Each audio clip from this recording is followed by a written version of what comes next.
Hai, sahabat inspirasi Momo. Selamat datang kembali di channel yang selalu menyajikan kisah-kisah nyata yang menggugah jiwa, penuh motivasi, dan tentunya, pelajaran hidup yang berharga. Hari ini, Momo akan membawakan sebuah cerita yang dijamin akan membuat hati kalian bergejolak, marah, sedih, namun pada akhirnya, akan membuat kalian bangga dan terinspirasi. Ini adalah kisah tentang seorang istri yang kesabarannya diuji hingga batasnya, tentang pengkhianatan yang tak termaafkan, dan tentang kebangkitan seorang wanita yang diremehkan. Sebelum kita menyelami setiap detik drama dan emosi dalam kisah ini, jangan lupa untuk like video ini, subscribe channel Momo agar tidak ketinggalan cerita-cerita inspiratif lainnya, dan tinggalkan jejak kalian di kolom komentar ya. Tulis nama, asal kota, dan ketik hadir untuk menunjukkan dukungan kalian. Siap? Mari kita mulai. Di sebuah sudut kota metropolitan yang tak pernah tidur, terhampar sebuah rumah minimalis yang selalu tampak rapi dan asri. Di balik dinding-dindingnya, hiduplah Arini, seorang wanita yang bagi mata awam adalah definisi kesempurnaan seorang istri. Rambut hitam legamnya selalu tertata rapi, senyumnya lembut, dan gerak-geriknya anggun, mencerminkan ketenangan seorang wanita Jawa yang patuh pada kodratnya. Setiap pagi, sebelum mentari menyapa, Arini sudah sibuk di dapur, menyiapkan sarapan untuk suaminya, Bima, dan kedua mertuanya yang tinggal bersama mereka.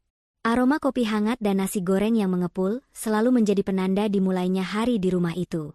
Arini adalah tulang punggung tak terlihat dalam keluarga itu. Dengan tangan dinginnya, ia mengelola keuangan rumah tangga, memastikan setiap kebutuhan terpenuhi tanpa kekurangan. Ia tak pernah mengeluh, bahkan ketika mertuanya, ibu dan bapak Bima, sering melontarkan komentar-komentar pedas tentang dirinya yang terlalu sederhana atau kurang bisa bergaul.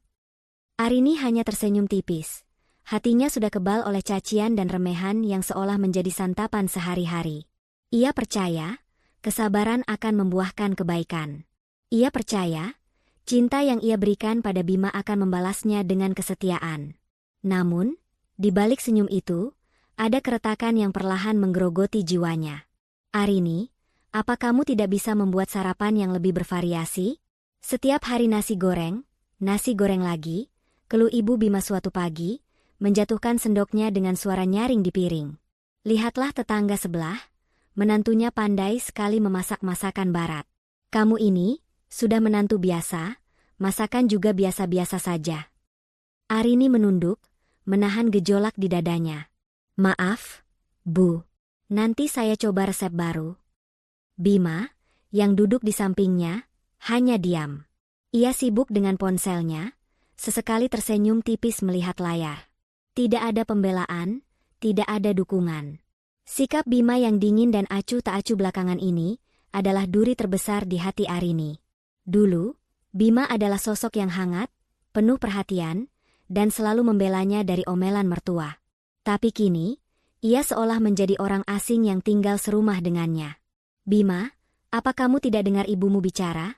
Tegur Bapak Bima, suaranya berat. Istrimu ini memang harus banyak belajar. Kamu juga, jangan terlalu memanjakannya. Bima hanya bergumam, iya, Pak, tanpa mengangkat pandangannya dari ponsel. Arini merasakan perih yang menusuk.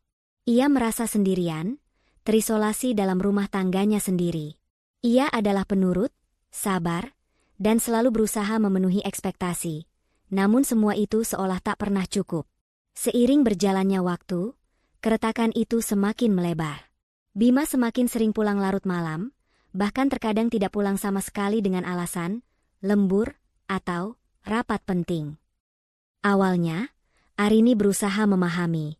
Bima adalah seorang manajer di sebuah perusahaan properti, dan tuntutan pekerjaan memang tinggi. Namun, alasan yang sama berulang kali, ditambah dengan perubahan sikap Bima yang drastis, mulai menimbulkan kecurigaan. Mas, kamu pulang jam berapa semalam? Tanya Arini suatu pagi, saat Bima baru saja masuk ke kamar. Wajahnya tampak lelah, dan ada bau parfum wanita samar-samar menempel di bajunya. Bima mengernyit. Kenapa memangnya? Aku kan sudah bilang lembur. Kamu ini kenapa jadi cerewet sekali? Arini terdiam.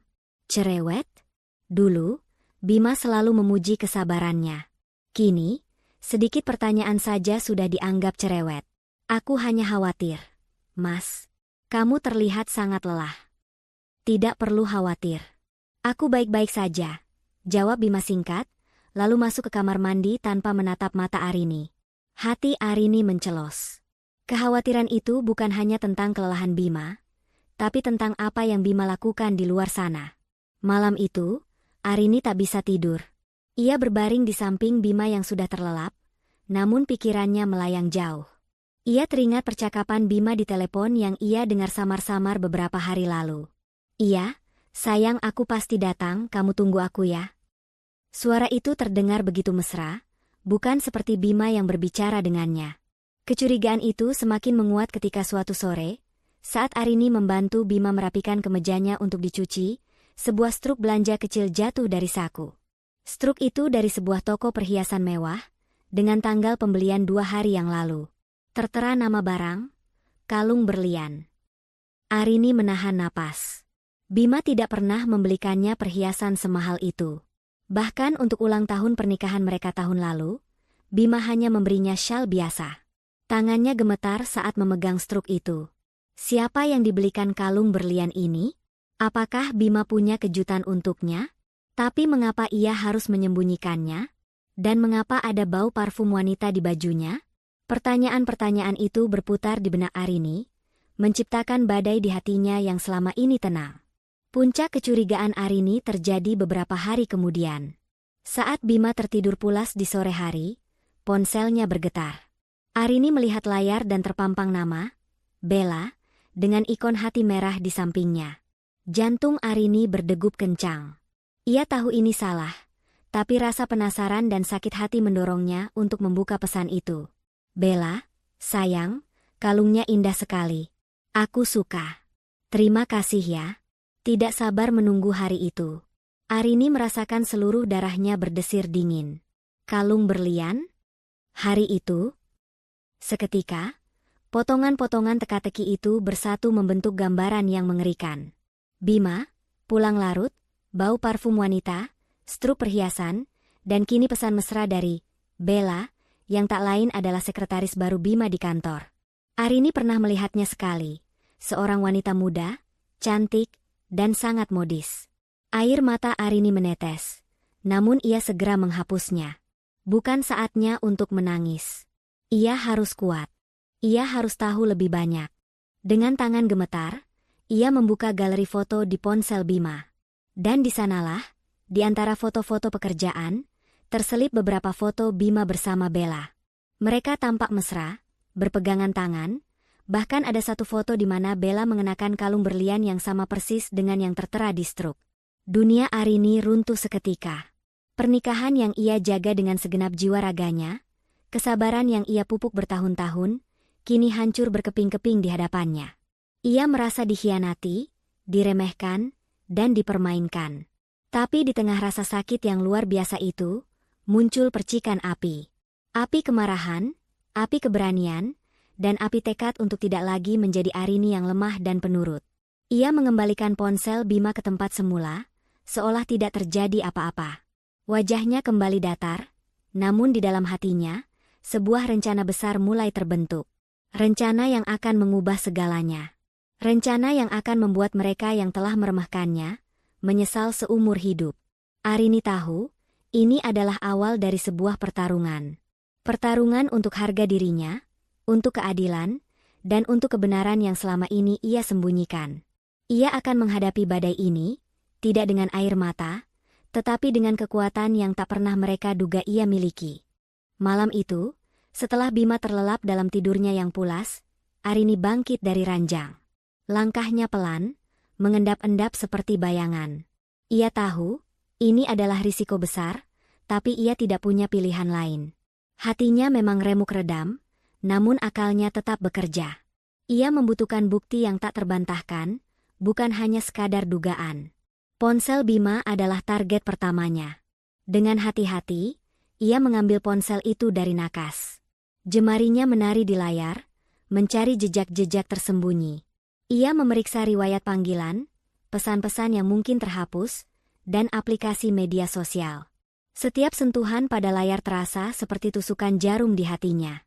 Ia menemukan beberapa nomor asing yang sering dihubungi Bima, dan beberapa pesan singkat yang terkesan ambigu. Tidak ada yang eksplisit, namun cukup untuk memperkuat kecurigaannya. Keesokan harinya, Arini mulai menyusun strategi. Ia tahu, Bima adalah orang yang licin dan pandai menyembunyikan jejak. Ia tidak bisa bertindak gegabah. Ia memutuskan untuk memanfaatkan waktu luangnya untuk mengikuti Bima. Arini, yang selama ini selalu tampak sederhana dengan daster rumahan atau pakaian kasual, kini mulai mengubah penampilannya. Ia mengenakan pakaian yang lebih modis, topi lebar, dan kacamata hitam, berusaha agar tidak dikenali. Setiap kali Bima pamit, lembur, atau rapat penting, Arini diam-diam mengikutinya. Ia naik taksi online, menjaga jarak agar tidak dicurigai. Jantungnya berdebar kencang setiap kali ia melihat mobil Bima berhenti di suatu tempat yang mencurigakan. Beberapa kali, ia melihat Bima masuk ke sebuah kafe atau restoran mewah, bukan sendirian, melainkan dengan seorang wanita. Wanita itu selalu sama, Bella, sekretaris Bima. Arini bersembunyi di balik tiang, di balik pohon, atau di dalam taksi yang diparkir agak jauh. Ia mengambil foto, merekam video, mengumpulkan setiap detail. Ia melihat bagaimana Bima dan Bella tertawa, berpegangan tangan, bahkan saling menyuapi makanan. Pemandangan itu bagai belati yang menusuk ulu hatinya berulang kali. Setiap tawa Bima dengan Bella adalah air mata yang jatuh dalam diam di pipi Arini. Setiap sentuhan mereka adalah sayatan luka yang menganga di jiwanya. Ada satu sore yang tak akan pernah Arini lupakan. Ia mengikuti Bima ke sebuah apartemen mewah di pusat kota. Bima dan Bella masuk bersama, berpegangan tangan, dan tidak keluar hingga larut malam. Arini menunggu di mobil, kedinginan, dengan hati yang hancur berkeping-keping. Ia tidak menangis. Air matanya sudah kering. Yang tersisa hanyalah rasa sakit yang membeku dan tekad yang semakin membara. Selama masa penyelidikan ini, Arini merasakan perih yang tak terhingga. Setiap bukti yang ia kumpulkan adalah konfirmasi atas ketakutannya yang paling buruk. Ia melihat bagaimana Bima, suaminya, pria yang pernah bersumpah setia di hadapan Tuhan dan saksi, kini dengan mudahnya mengkhianati janji itu. Ia melihat bagaimana Bella, wanita yang seharusnya menjadi rekan kerja, justru menjadi perusak rumah tangganya. Dan ia melihat bagaimana mertuanya, yang seharusnya menjadi pelindungnya, justru buta dan mungkin saja tahu tentang perselingkuhan ini namun memilih diam, atau bahkan mendukungnya. Namun, di tengah badai emosi itu, Arini tidak pernah kehilangan akal sehatnya. Ia tahu, ia tidak bisa hanya menjadi korban. Ia harus menjadi pemain. Ia harus membalikkan keadaan. Dan untuk itu, ia membutuhkan lebih dari sekadar bukti perselingkuhan. Ia membutuhkan kekuatan. Disinilah rahasia tersembunyi Arini mulai terkuak. Selama ini, Arini tampil sebagai istri yang sederhana, ibu rumah tangga biasa yang mengurus segala keperluan rumah. Mertuanya selalu meremehkan, menganggapnya tidak punya apa-apa selain kesabaran. Bima pun mungkin berpikir Arini adalah wanita naif yang mudah dibohongi. Tapi mereka semua salah besar. Jauh sebelum menikah dengan Bima, Arini adalah seorang wanita karir yang brilian. Ia adalah lulusan terbaik dari universitas ternama di luar negeri, dengan gelar ganda di bidang ekonomi dan manajemen bisnis. Setelah lulus, ia tidak langsung terjun ke dunia korporat yang gemerlap. Ia memilih untuk memulai dari bawah, membangun sebuah startup kecil di bidang teknologi yang bergerak di balik layar. Dengan kerja keras, kecerdasan, dan visi yang jauh ke depan, startup itu tumbuh pesat, melampaui ekspektasi siapapun. Kini, perusahaan itu telah menjadi salah satu konglomerat terbesar di kota, bahkan di negara ini. Perusahaan yang bergerak di berbagai sektor, mulai dari teknologi, properti, hingga investasi. Dan Arini, dengan nama samaran yang hanya diketahui oleh segelintir orang kepercayaannya, adalah CEO di balik kesuksesan raksasa itu. Ia memiliki aset yang tak terhitung, kekuasaan yang tak terbatas, dan jaringan yang luas. Namun, ia memilih untuk menyembunyikan identitas aslinya dari Bima dan keluarganya. Ia ingin dicintai apa adanya, bukan karena kekayaan atau jabatannya. Ia ingin membangun rumah tangga yang tulus, tanpa embel-embel materi. Ironisnya, kesederhanaan yang ia pilih justru menjadi bumerang. Bima dan mertuanya meremehkannya, menganggapnya tak lebih dari seorang istri rumahan yang tidak punya daya tawar. Mereka tidak tahu bahwa wanita yang mereka injak-injak perasaannya ini adalah seorang ratu yang bisa menghancurkan kerajaan mereka kapan saja. Setiap kali ia merasa sakit hati, Arini akan mengunjungi kantornya yang megah, melihat nama perusahaannya terpampang di gedung pencakar langit, dan mengingat kembali siapa dirinya sebenarnya. Kekuatan itu memberinya energi untuk terus maju. Ia tidak akan membiarkan pengkhianatan ini menghancurkan hidupnya. Justru, ini akan menjadi pemicu untuk kebangkitan yang lebih besar. Dengan semua bukti di tangan, dan identitas aslinya yang siap terkuak, Arini kini siap untuk melangkah ke tahap selanjutnya. Ia tidak akan lagi menjadi korban. Ia akan menjadi hakim, juri, dan algojo bagi mereka yang telah mengkhianatinya. Hari-hari berlalu dalam keheningan yang menyesakkan di rumah Arini. Bima semakin jarang pulang, dan ketika pulang pun, ia selalu tampak gelisah, sibuk dengan ponselnya, dan menghindari tatapan Arini. Mertuanya juga semakin sering berbisik-bisik di sudut rumah, sesekali melirik Arini dengan tatapan aneh yang sulit diartikan. Arini tahu, mereka menyembunyikan sesuatu. Ia hanya menunggu waktu yang tepat. Waktu itu tiba, pada suatu sore yang mendung. Arini sedang membereskan ruang tamu ketika ia mendengar suara mertuanya yang sedang berbicara di dapur. Biasanya, mereka akan langsung diam jika menyadari kehadirannya. Namun kali ini, mereka terlalu asyik dengan percakapan mereka, atau mungkin mereka memang sengaja tidak peduli. Sudah siap semua untuk hari Minggu nanti, Bu? Tanya Bapak Bima, suaranya terdengar antusias. Sudah, Pak. Bella juga sudah tidak sabar. Akhirnya anak kita bisa menikah dengan wanita yang sepadan, jawab Ibu Bima, nada suaranya penuh kemenangan. Kasihan juga Arini, tapi mau bagaimana lagi? Bima kan butuh yang lebih dari dia. Jantung Arini berdegup kencang. Hari Minggu? Menikah? Bella? Otaknya langsung merangkai potongan-potongan percakapan itu. Pernikahan siri. Itu pasti pernikahan siri Bima dan Bella. Arini menahan napas, berusaha agar tidak mengeluarkan suara. Ia mendekat perlahan, menguping setiap kata. Tapi apa tidak terlalu cepat? Bu, bagaimana kalau Arini tahu? Bapak Bima terdengar sedikit khawatir. Halah, Arini itu mana tahu apa-apa. Dia kan cuma sibuk urus rumah. Lagi pula, kita sudah atur agar acaranya tertutup. Hanya keluarga inti dan teman dekat Bella saja. Dia tidak akan curiga, sahut Ibu Bima dengan nada meremehkan. Nanti setelah ini, Bima bisa fokus pada Bella dan karirnya. Arini kan cuma beban. Kata-kata itu bagai pisau yang menusuk hati Arini. Namun kali ini, rasa sakit itu bercampur dengan amarah yang membara. Beban? Setelah semua yang ia lakukan untuk keluarga ini, ia dianggap beban? Mereka bahkan berani merencanakan pernikahan siri di belakangnya, tanpa sedikit pun rasa bersalah. Arini mendengar mereka membahas detail lokasi dan waktu pernikahan. Sebuah villa di pinggir kota, jauh dari keramaian, untuk menghindari kecurigaan. Mereka bahkan membahas rencana untuk mengusir Arini setelah pernikahan siri itu selesai, agar Bima bisa sepenuhnya bersama Bella. Sudah, Bu, jangan terlalu banyak bicara. Nanti Arini dengar, kata Bapak Bima, suaranya sedikit lebih pelan. Ibu Bima tertawa sinis. Dengar pun tidak apa-apa, Pak. Toh dia tidak akan berani berbuat apa-apa. Dia itu penakut. Arini mengepalkan tangannya. Penakut?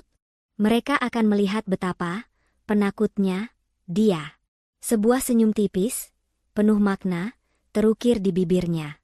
Mereka baru saja memberikan undangan paling penting dalam hidupnya. Undangan untuk menyaksikan kehancuran mereka sendiri. Setelah mendengar semua detail itu, Arini tidak membuang waktu. Ia segera menghubungi asisten pribadinya, Rio, yang merupakan salah satu dari sedikit orang yang mengetahui identitas aslinya. Rio, saya butuh bantuanmu. Suara Arini terdengar tenang, namun ada nada dingin yang jarang sekali Rio dengar. Saya ingin kamu mencari tahu semua detail tentang pernikahan siri Bima dan Bella yang akan dilaksanakan hari Minggu nanti. Lokasi, waktu, daftar tamu, semuanya. Baik, Bu. Akan saya urus secepatnya, jawab Rio, yang sudah terbiasa dengan permintaan Arini yang terkadang tak terduga. Ia tahu, Jika Arini sudah berbicara dengan nada seperti itu, ada sesuatu yang sangat serius sedang terjadi. Dalam waktu singkat, Rio berhasil mengumpulkan semua informasi yang dibutuhkan Arini. Lokasi villa, daftar tamu yang sangat terbatas, bahkan jadwal acara. Semua sesuai dengan yang didengar Arini dari percakapan mertuanya. Dengan informasi di tangan, Arini mulai menyusun rencana balas dendamnya. Ini bukan sekadar datang dan membuat keributan. Ini adalah pertunjukan. Pertunjukan yang akan diperankan oleh dirinya sendiri, dengan Bima, Bella, dan mertuanya sebagai penonton utama yang akan terpukul telak. Ia mulai mempersiapkan diri secara mental dan fisik.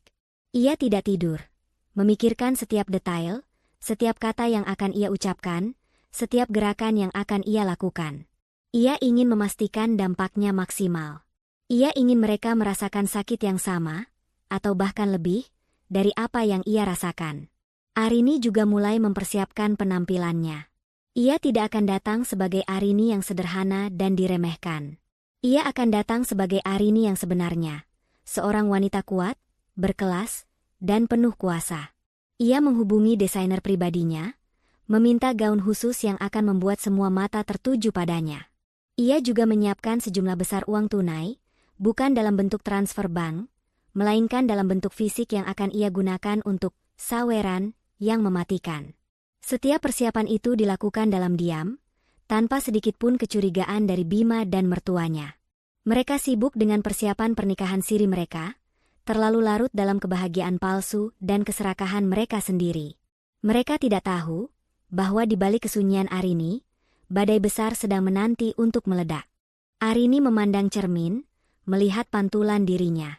Ada kekuatan yang terpancar dari matanya, kekuatan yang selama ini ia sembunyikan.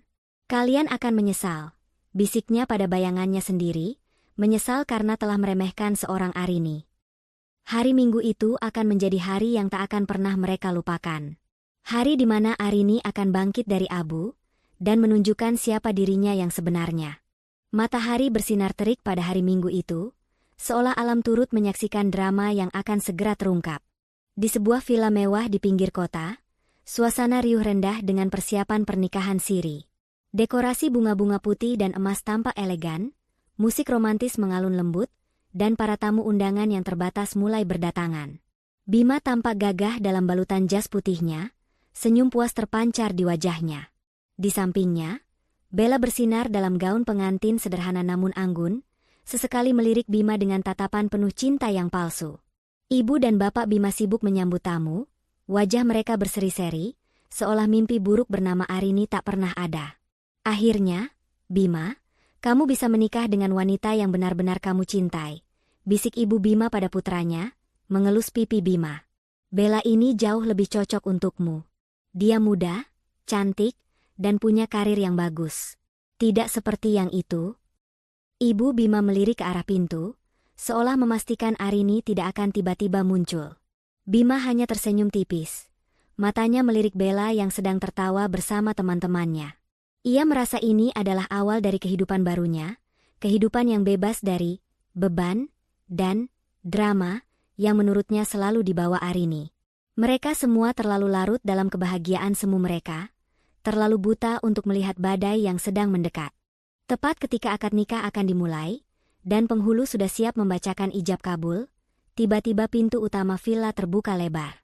Semua mata sontak menoleh ke arah sumber suara. Di ambang pintu, berdiri seorang wanita yang memancarkan aura luar biasa. Gaun malam berwarna merah marun yang elegan membalut tubuhnya dengan sempurna, menonjolkan lekuk tubuhnya yang selama ini tersembunyi di balik daster rumahan. Rambutnya yang hitam legam kini ditata rapi dengan sanggul modern, dan riasan wajahnya yang sempurna menonjolkan mata tajamnya yang memancarkan kekuatan. Ia berjalan perlahan, setiap langkahnya penuh percaya diri, seolah ia adalah ratu yang sedang memasuki kerajaannya. Suasana hening seketika. Musik berhenti mengalun. Bisik-bisik para tamu terhenti. Semua mata tertuju pada wanita itu. Bima, yang tadinya tersenyum lebar, kini mematung. Wajahnya memucat, matanya membelalak tak percaya. Arini, bisiknya, suaranya tercekat di tenggorokan. Bella, yang tadinya tersenyum manis, kini pucat pasi. Gaun pengantinnya seolah kehilangan sinarnya di hadapan Arini yang memukau. Ia mencengkeram lengan Bima, tatapan matanya penuh ketakutan. Ibu dan bapak Bima, yang tadinya berdiri tegak menyambut tamu, kini terhuyung mundur. Wajah mereka berubah menjadi horor. Mereka tidak pernah membayangkan Arini akan datang, apalagi dengan penampilan yang begitu berbeda dan aura yang begitu kuat.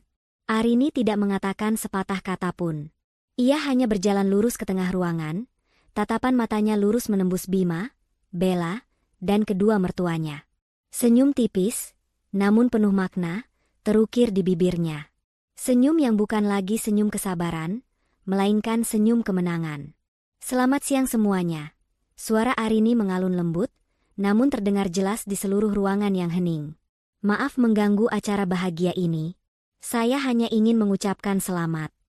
Kata-kata itu bagai petir di siang bolong. Bima, Bella, dan mertuanya semakin pucat. Mereka tahu, ini bukanlah ucapan selamat biasa. Ini adalah awal dari kehancuran yang tak pernah mereka duga. Arini telah datang, dan ia tidak datang untuk menangis. Ia datang untuk membalas. Setelah mengucapkan, "Selamat," dengan nada yang menusuk, Arini berdiri tegak di tengah ruangan, membiarkan keheningan dan ketegangan menyelimuti setiap sudut villa. Mata tajamnya menyapu wajah-wajah yang kini dipenuhi ketakutan dan kebingungan. Bima masih mematung, Bella gemetar di sampingnya, sementara ibu dan bapak Bima tampak seperti patung lilin yang siap meleleh. "Selamat atas pernikahan siri kalian," ulang Arini, kali ini dengan penekanan yang lebih jelas, membuat kata "siri" terasa seperti tamparan keras di telinga mereka. "Saya datang ke sini bukan untuk merusak kebahagiaan kalian, tapi untuk memberikan sedikit hadiah atas pengkhianatan yang luar biasa ini." Ibu Bima akhirnya menemukan suaranya, meski bergetar. "Arini, apa-apaan ini? Kamu tidak punya malu datang ke sini?" Arini tertawa kecil, tawa yang dingin dan penuh ironi. "Malu? Justru kalian yang seharusnya malu. Berani-beraninya kalian merencanakan ini di belakang saya, di rumah saya, dengan uang saya." Bima akhirnya tersadar dari keterkejutannya. "Arini, jaga bicaramu. Ini bukan tempatnya." "Bukan tempatnya?" Arini mengangkat alisnya, tatapannya menusuk Bima. "Justru ini adalah tempat yang paling tepat, Mas. Di hadapan semua saksi, di hari bahagia kalian." Kemudian, tanpa peringatan, Arini mengangkat tas tangan mewahnya. Dari dalamnya, ia mengeluarkan segepok uang 100 ribuan yang diikat rapi. Mata para tamu membelalak, begitu pula mata Bima, Bella, dan mertuanya. "Kalian pikir saya tidak tahu apa-apa? Kalian pikir saya ini bodoh dan penurut?" Arini mulai berbicara, suaranya meninggi namun tetap terkontrol. "Kalian pikir saya tidak punya apa-apa selain kesabaran? Oh, kalian salah besar." Dengan gerakan yang anggun namun penuh kekuatan, Arini mulai menyawerkan uang itu ke udara.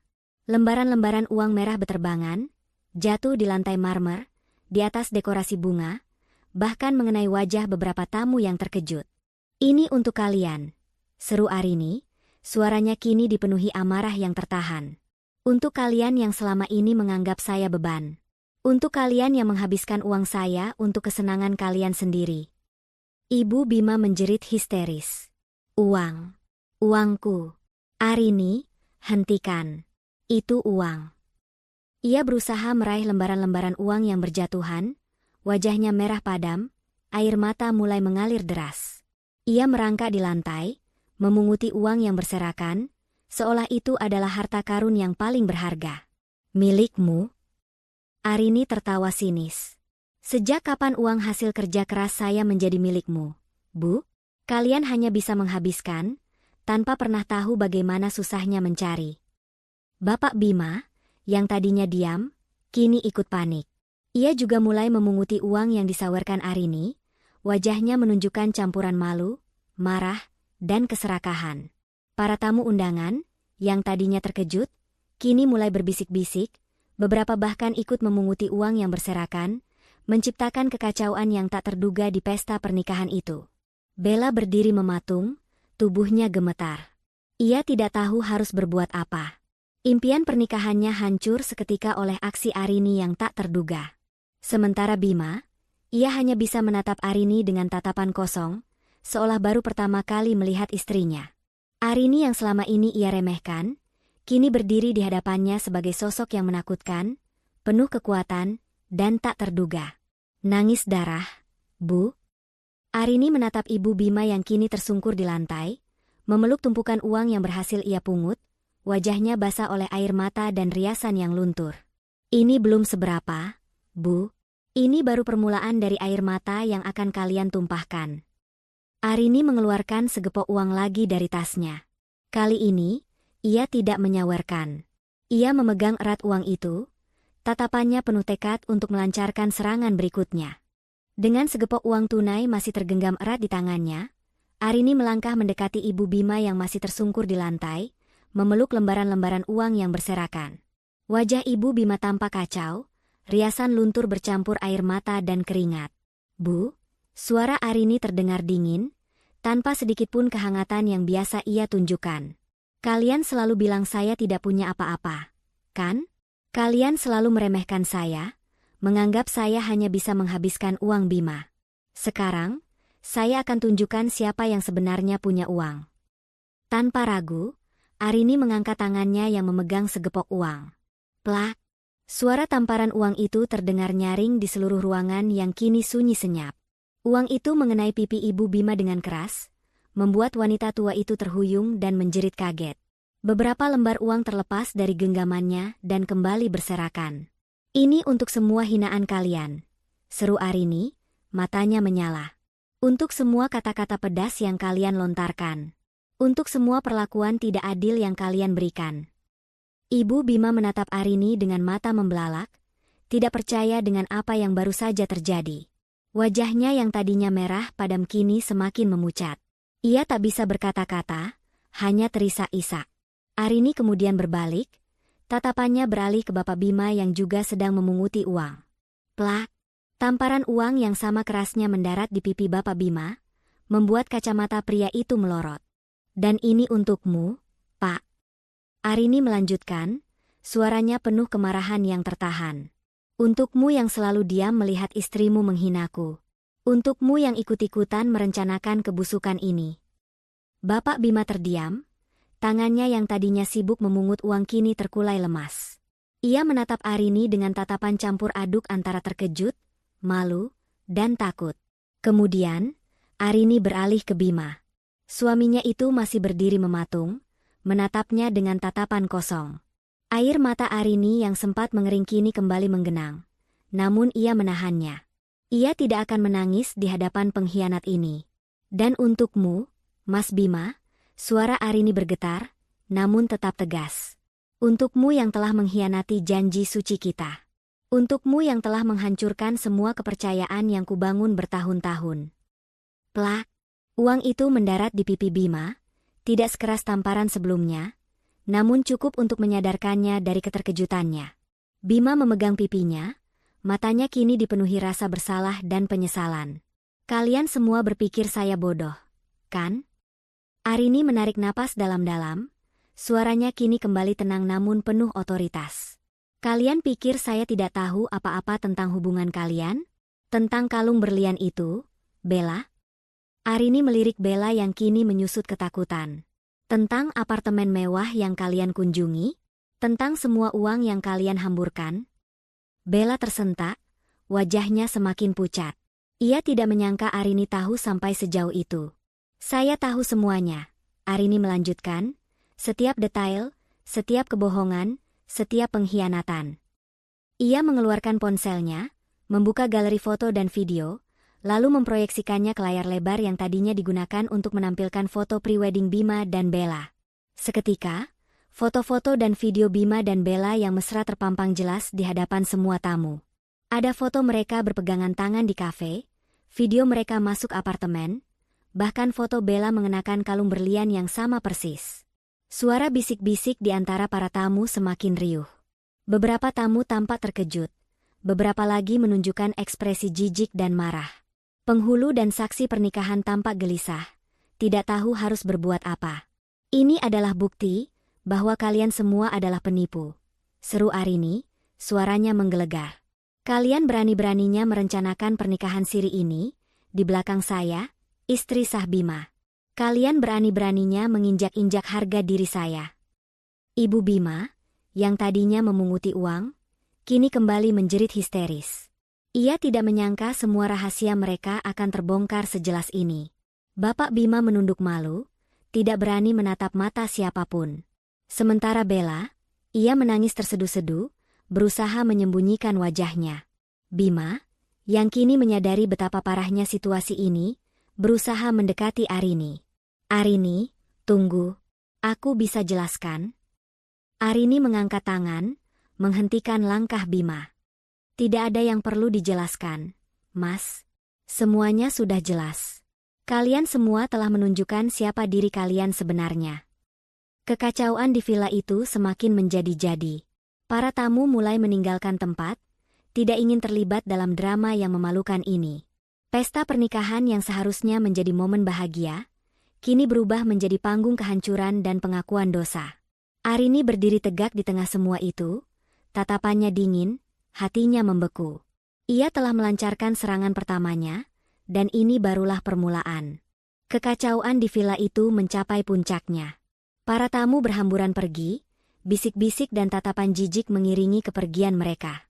Penghulu dan saksi pernikahan siri itu buru-buru membereskan barang-barang mereka, ingin segera menjauh dari drama yang memalukan ini. Yang tersisa hanyalah Arini yang berdiri tegak, dan 3 sosok yang kini tampak hancur.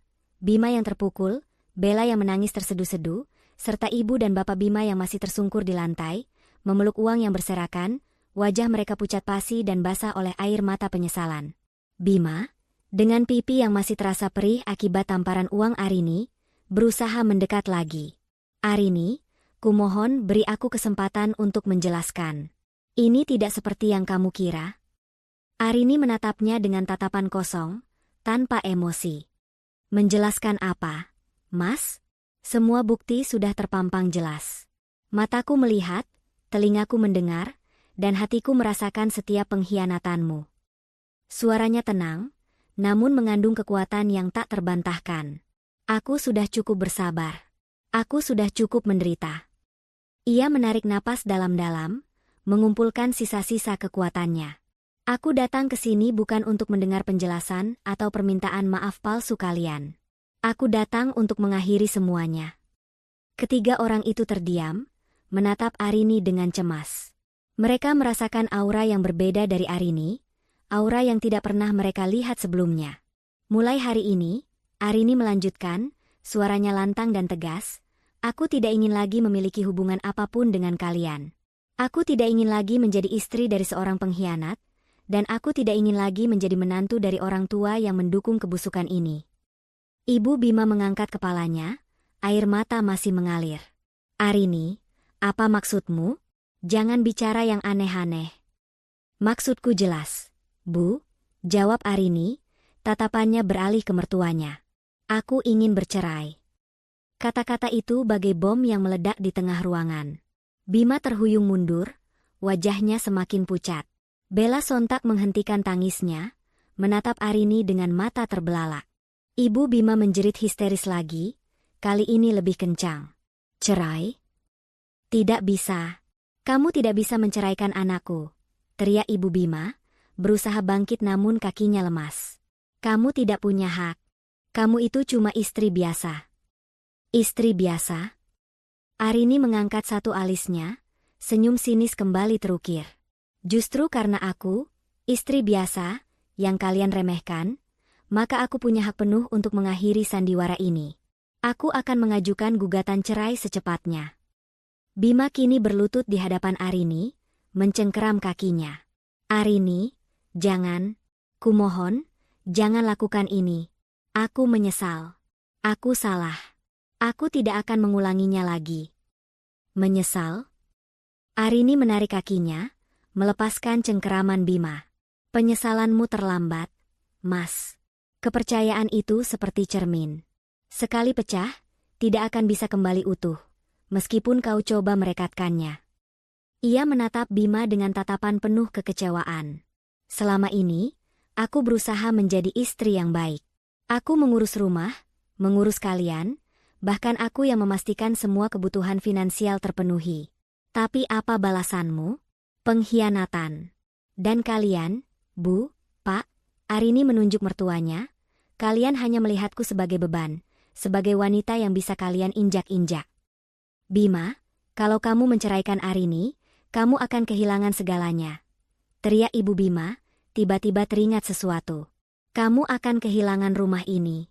Kamu akan kehilangan semua fasilitas yang selama ini kamu nikmati. Arini tersenyum tipis. Oh, kalian baru sadar? Rumah ini, mobil yang Mas Bima pakai, kartu kredit yang kalian gunakan untuk bersenang-senang. Semua itu atas namaku. Semua itu adalah hasil kerja kerasku. Bima, Bella, dan mertuanya terkejut lagi. Mereka selalu berpikir bahwa semua itu adalah milik Bima. Atau setidaknya, hasil jerih payah Bima. Mereka tidak tahu bahwa Arini adalah pemilik sah dari semua aset itu. Dengan perceraian ini, Arini melanjutkan, Mas Bima akan kehilangan akses ke semua itu. Kalian akan kembali ke titik nol, atau bahkan lebih buruk. Kalian akan merasakan bagaimana rasanya hidup tanpa beban yang selama ini kalian remehkan. Wajah Bima berubah pucat pasi. Ia membayangkan hidupnya tanpa fasilitas mewah, tanpa kartu kredit, tanpa rumah yang nyaman. Ia selama ini mengandalkan Arini, tanpa ia sadari. Bella juga tampak ketakutan, impian hidup mewah bersama Bima kini buyar di depan mata. Ibu dan bapak Bima hanya bisa menangis, membayangkan masa depan mereka yang hancur. Arini membalikan badannya, siap untuk pergi. Keputusanku sudah bulat. Tidak ada negosiasi. Tidak ada kesempatan kedua. Ia melangkah keluar dari villa itu, meninggalkan kekacauan dan kehancuran di belakangnya. Di luar, Rio sudah menunggu dengan mobil. Arini masuk ke dalam mobil, menghela napas panjang. Perasaannya campur aduk, antara lega, sedih, dan amarah yang masih membara.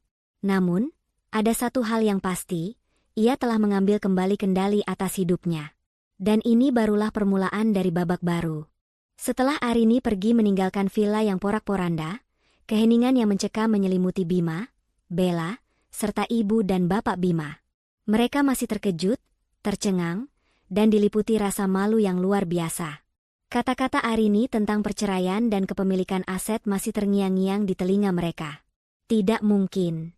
Arini tidak mungkin memiliki semua itu. Teriak Ibu Bima, mencoba menyangkal kenyataan pahit. Dia itu hanya ibu rumah tangga biasa. Dia tidak punya apa-apa. Bima, yang masih berlutut, perlahan bangkit. Wajahnya tampak kosong, pikirannya kalut. Ia mulai meragukan semua yang selama ini ia yakini tentang Arini. Tapi, dia bilang rumah ini atas namanya mobil juga. Pasti dia membohongi kita, Mas, sahut Bella, suaranya serak karena menangis. Dia hanya ingin menakut-nakuti kita agar kamu tidak menceraikannya. Namun, jauh di lubuk hati mereka, ada keraguan yang menggerogoti. Cara Arini berbicara, aura yang ia pancarkan, dan kepercayaan dirinya saat mengucapkan semua itu, terasa begitu nyata. Terlebih lagi, Bima teringat bagaimana Arini selalu bisa mengelola keuangan rumah tangga dengan sangat baik, bahkan di saat ia sendiri sedang kesulitan finansial. Ia juga ingat, Arini selalu punya cara untuk mendapatkan barang-barang mewah tanpa terlihat berusaha keras, dan selalu punya uang tunai dalam jumlah besar yang ia anggap sebagai tabungan pribadi. Kita harus cari tahu, kata Bapak Bima, suaranya pelan. Kita tidak bisa membiarkan ini begitu saja. Kalau benar semua itu miliknya, kita dalam masalah besar. Keesokan harinya, Bima, Bella, dan mertuanya memulai penyelidikan mendadak mereka.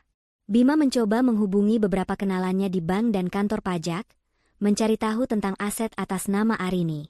Ibu Bima mencoba bertanya-tanya pada tetangga, mencari tahu apakah Arini punya pekerjaan lain di luar rumah. Bella, dengan sisa-sisa koneksinya sebagai sekretaris Bima, mencoba mencari informasi tentang Arini di dunia maya. Awalnya, mereka tidak menemukan apa-apa. Arini memang sangat pandai menyembunyikan jejaknya. Namun, sebuah petunjuk kecil akhirnya muncul. Salah satu kenalan Bima di bank menyebutkan bahwa ada beberapa rekening besar atas nama Awijaya yang terhubung dengan sebuah perusahaan investasi raksasa bernama Innovatech Group. Nama itu asing bagi Bima. Innovatech Group. Bima mengernyit. Aku tidak pernah dengar perusahaan itu. Aku juga tidak, sahut Bella, yang sedang mencari di internet. Tapi, tunggu sebentar. Ini perusahaan teknologi terbesar di kota ini. Bahkan punya cabang di beberapa negara. Mata mereka membelalak. Perusahaan teknologi terbesar? Bagaimana mungkin? Bella terus menggulir layar ponselnya, mencari informasi lebih lanjut. Hingga akhirnya, ia menemukan sebuah artikel lama dari majalah bisnis terkemuka. Judulnya, Sosok Misterius di Balik Kejayaan Innovatech Group. Di dalam artikel itu, disebutkan bahwa CEO Innovatech Group adalah seorang wanita muda yang sangat visioner, namun selalu menjaga privasinya. Namanya hanya disebutkan dengan inisial AW. Namun, ada sebuah foto buram yang menampilkan siluet wanita itu dari belakang. Jantung Bima berdebar kencang. Siluet itu sangat mirip dengan Arini. Rambutnya, postur tubuhnya. Tidak mungkin, bisik Ibu Bima, wajahnya pucat pasi. Arini, CEO perusahaan sebesar itu tidak masuk akal. Namun, bukti-bukti lain mulai bermunculan. Dari data pajak, terungkap bahwa Awijaya adalah pemilik sah dari villa mewah tempat pernikahan siri itu diadakan, mobil yang Bima gunakan, bahkan rumah yang mereka tinggali. Semua aset yang selama ini mereka kira milik Bima, atau setidaknya hasil jerih payah Bima, ternyata adalah milik Arini. Realitas itu menghantam mereka seperti palu godam. Arini, wanita yang selama ini mereka remehkan, yang mereka anggap bodoh dan penurut, adalah seorang CEO perusahaan terbesar di kota itu. Wanita yang selalu mereka hina sebagai beban, adalah sumber kekayaan yang selama ini mereka nikmati. Penyesalan mendalam mulai menyelimuti mereka. Bima teringat semua perkataan kasarnya, semua pengkhianatannya. Ia teringat bagaimana ia meremehkan Arini, menganggapnya tidak sebanding dengan Bella yang modern dan berkarir. Kini, ia menyadari betapa bodohnya ia telah membuang berlian demi kerikil. Ibu dan bapak Bima terhuyung, seolah kekuatan mereka lenyap. Mereka teringat semua cacian, semua tuntutan, semua perlakuan buruk yang mereka berikan pada Arini. Mereka telah mengusir seorang ratu dari istana mereka sendiri. Mereka telah menghina seorang dermawan yang selama ini menopang hidup mereka. Air mata penyesalan yang sesungguhnya mulai mengalir deras di pipi mereka. Kali ini bukan karena uang yang disawerkan, melainkan karena kebodohan dan keserakahan yang telah menghancurkan segalanya. Bella, yang tadinya bermimpi hidup mewah bersama Bima, kini menyadari bahwa impiannya telah hancur total.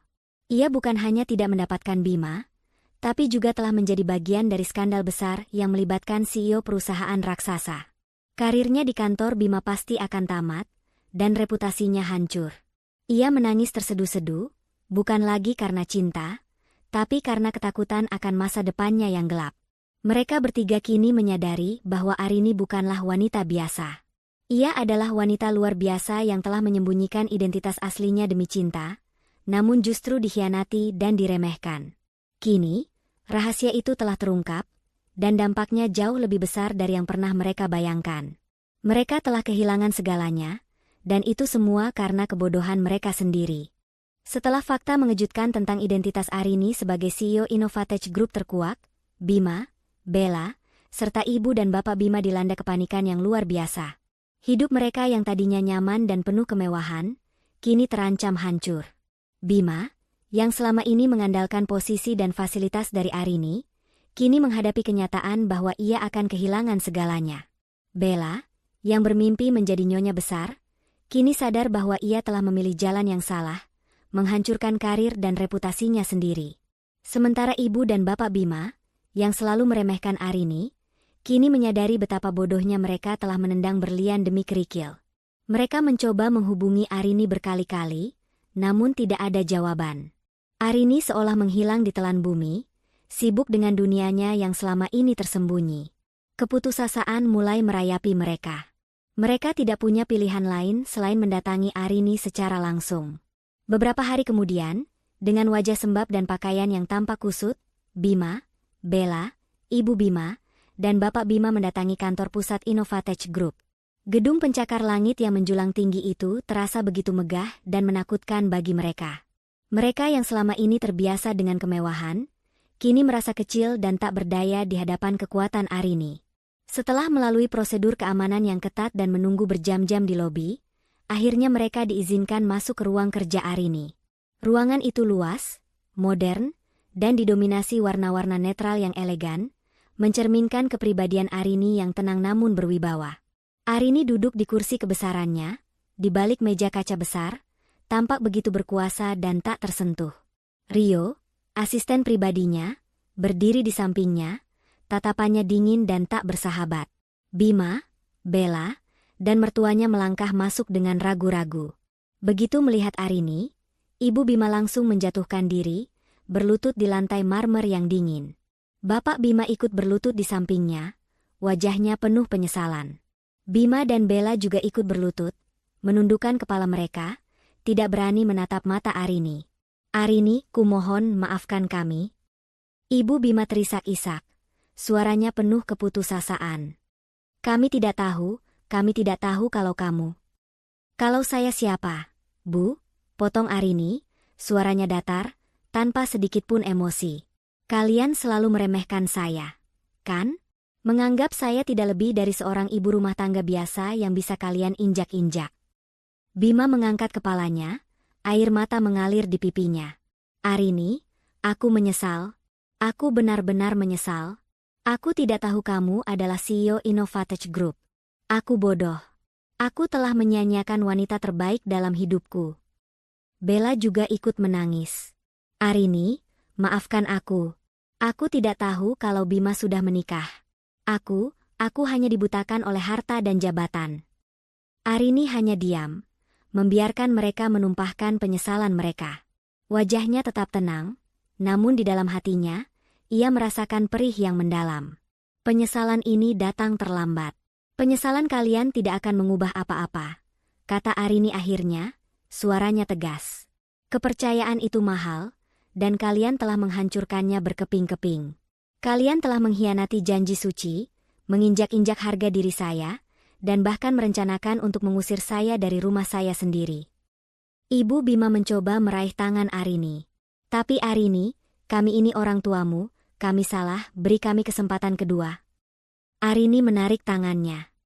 Orang tua? Sejak kapan kalian menganggap saya sebagai anak? Kalian hanya melihat saya sebagai mesin uang, sebagai pembantu yang bisa kalian peras. Dan Mas Bima, ia menatap Bima, kamu adalah suamiku, tapi kamu memilih wanita lain, wanita yang bahkan tidak tahu malu merebut suami orang. Aku mohon, Arini, jangan ceraikan aku tidak bisa hidup tanpamu. Bima memohon, suaranya putus asa. Kamu tidak bisa hidup tanpaku. Arini tersenyum sinis. Dulu kamu bisa hidup tanpaku, Mas. Kamu bisa bersenang-senang dengan Bella, menghamburkan uangku, dan menganggapku tidak ada. Sekarang, rasakan bagaimana rasanya hidup tanpa semua itu. Arini bangkit dari kursinya, melangkah mendekati mereka yang masih berlutut. Aura kekuasaannya semakin terpancar. Pelajaran ini, Arini berkata, suaranya kini lebih lembut namun penuh makna, adalah untuk kalian semua. Bahwa kesetiaan, kejujuran, dan harga diri tidak bisa dibeli dengan uang. Bahwa meremehkan orang lain hanya akan membawa kehancuran bagi diri sendiri. Dan bahwa seorang wanita yang kalian anggap lemah, bisa menjadi badai yang menghancurkan semua yang kalian miliki. Ibu Bima, Bapak Bima, dan Bella terus memohon. Air mata membanjiri wajah mereka. Mereka tahu, Arini adalah satu-satunya harapan mereka untuk kembali ke kehidupan nyaman yang dulu. Namun, Arini tetap teguh pada pendiriannya. Hatinya sudah terlalu sakit. Kepercayaannya sudah terlalu hancur. Keputusanku sudah final, kata Arini, tatapannya dingin. Perceraian akan tetap berjalan.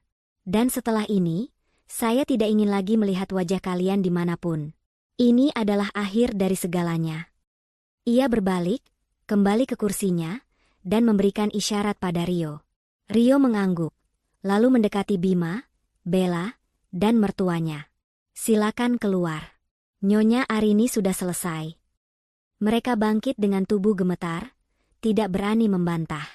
Dengan langkah gontai, mereka meninggalkan ruangan itu, meninggalkan Arini yang kini duduk sendirian, memandang keluar jendela, menuju masa depan yang cerah, tanpa bayang-bayang masa lalu yang menyakitkan. Setelah mengusir Bima, Bella, dan mertuanya dari kantornya, Arini merasakan beban berat terangkat dari pundaknya. Keputusan untuk bercerai memang menyakitkan, namun itu adalah satu-satunya jalan menuju kebebasan dan kebahagiaan sejati. Ia telah menutup pintu masa lalu yang penuh luka, dan kini, ia siap membuka lembaran baru dalam hidupnya. Hari-hari Arini kini dipenuhi dengan kesibukan sebagai CEO Innovatech Group. Ia bekerja dengan semangat baru, mengarahkan perusahaannya menuju puncak kejayaan yang lebih tinggi. Rapat demi rapat, proyek demi proyek, ia tangani dengan profesionalisme dan kecerdasan yang luar biasa. Identitasnya sebagai Arini yang sederhana, kini sepenuhnya terkubur, digantikan oleh sosok Arini, CEO yang disegani dan dikagumi. Ia sering bepergian ke luar negeri untuk urusan bisnis, bertemu dengan para investor dan pemimpin dunia. Hidupnya jauh lebih bermakna dan memuaskan. Ia tidak lagi memikirkan Bima atau keluarganya. Luka di hatinya perlahan mulai sembuh, digantikan oleh rasa bangga atas dirinya sendiri yang mampu bangkit dari keterpurukan. Ia dikelilingi oleh orang-orang yang tulus menghargainya, seperti Rio, asisten pribadinya, dan timnya yang loyal. Mereka adalah keluarga barunya, yang mendukung setiap langkahnya. Sementara itu, nasib Bima, Bella, dan mertuanya berbanding terbalik. Setelah Arini mengajukan gugatan cerai, prosesnya berjalan sangat cepat karena semua aset memang atas nama Arini. Bima kehilangan segalanya, rumah mewah, mobil, kartu kredit, bahkan pekerjaannya. Perusahaan tempat ia bekerja adalah salah satu anak perusahaan Innovatech Group, dan setelah skandal itu terungkap, ia langsung dipecat. Reputasinya hancur, dan tidak ada perusahaan lain yang mau menerimanya. Bima terpaksa kembali tinggal di rumah orang tuanya yang sederhana, di pinggir kota. Ia yang tadinya terbiasa hidup mewah, kini harus merasakan sulitnya mencari pekerjaan dan hidup pas-pasan. Penyesalan terus menghantuinya. Ia sering melihat berita tentang kesuksesan Innovatech Group, dan setiap kali ia melihat nama Arini Wijaya di majalah bisnis, hatinya terasa teriris. Ia telah membuang permata demi seonggok batu. Bella juga tidak lebih baik. Setelah skandal itu, ia dipecat dari pekerjaannya dan reputasinya sebagai pelakor menyebar luas. Ia menjadi bahan gunjingan di mana-mana. Tidak ada yang mau berteman dengannya, dan ia kesulitan mencari pekerjaan baru. Impiannya untuk hidup mewah hancur berkeping-keping. Ia kini hidup dalam kemiskinan dan penyesalan, menyalahkan Bima dan dirinya sendiri atas semua yang terjadi. Ibu dan bapak Bima, yang tadinya hidup nyaman dari uang Arini, kini harus merasakan pahitnya hidup tanpa dukungan finansial. Mereka yang selalu meremehkan Arini, kini harus hidup prihatin. Penyakit mulai menyerang, dan mereka tidak punya cukup uang untuk berobat. Mereka sering menangis, meratapi nasib buruk mereka, menyadari bahwa semua ini adalah buah dari keserakahan dan perlakuan buruk mereka terhadap Arini. Mereka bertiga sesekali mencoba menghubungi Arini lagi, mengirimkan pesan-pesan permohonan maaf, namun Arini tidak pernah membalasnya. Ia telah memblokir semua kontak mereka, dan tidak ingin lagi ada sangkut pautnya dengan masa lalu yang menyakitkan itu.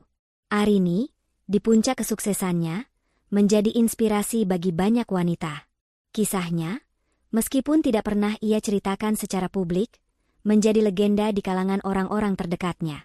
Ia membuktikan bahwa kesabaran seorang wanita bukanlah kelemahan, melainkan kekuatan yang luar biasa. Ia membuktikan bahwa harga diri dan kebahagiaan sejati tidak bergantung pada orang lain, melainkan pada diri sendiri. Sahabat inspirasi Momo, kisah Arini ini adalah pelajaran berharga bagi kita semua. Bahwa karma itu nyata, dan setiap perbuatan pasti ada balasannya. Bahwa kesetiaan dan kejujuran adalah harta yang tak ternilai. Dan yang terpenting, bahwa seorang wanita yang diremehkan, bisa bangkit menjadi sosok yang luar biasa, melebihi ekspektasi siapapun. Jangan pernah meremehkan kekuatan seorang wanita, dan jangan pernah berhenti percaya pada diri sendiri. Terima kasih sudah mengikuti kisah Arini di channel Momo. Jangan lupa untuk like, komen, dan share video ini ke teman-teman kalian agar semakin banyak yang terinspirasi. Sampai jumpa di kisah inspiratif Momo berikutnya.